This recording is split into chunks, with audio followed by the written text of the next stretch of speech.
Hi, I'm EJ Hurst from New Society Publishers.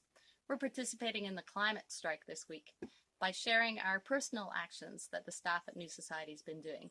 So I want to introduce you to my new freezer. So freezers in themselves are not great for climate change, but I buy local food. I try and source a lot of my food locally because food is the number 2 thing we can do to stop climate change. So have a look. Here's my freezer. It's full of corn, local corn grown here, foraged berries, raspberries from my garden. So I had to make a decision between buying my produce during winter or trying to have a freezer. That's how I ended up with a freezer. So if you've read Paul Hawken's book, Drawdown, the number 1 thing, the biggest impact we can have on climate change is refrigerants, reclaiming the refrigerants that are out there. So my old freezer, which is now gone, would have had a gas in it that was safe for the ozone, but turns out it's the number 1, the most potent greenhouse gas. New freezers can be built without those gases. The best are propane, ammonia, there's a few other kinds.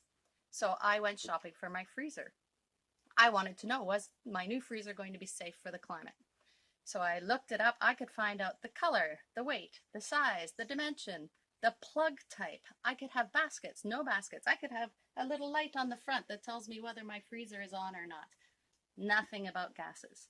So I went into the spec sheet of my freezer. I could find an inner guide there, how much energy this freezer will use in a year. Nothing about gases. I went to the store where I wanted to buy my computer. I spoke to the salesman. No idea.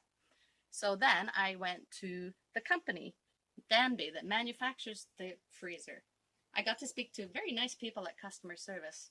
No idea about greenhouse gases. In the end, they put me through to the manufacturing arm. So I talked to the warehouse where these freezers are built, and I finally found out, yes, this freezer has climate-friendly gas in it.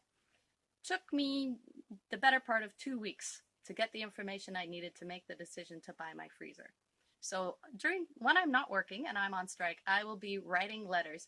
They passed a resolution, the refrigerant organization passed a resolution in 2016 that they would phase out those gases and bring in the new ones.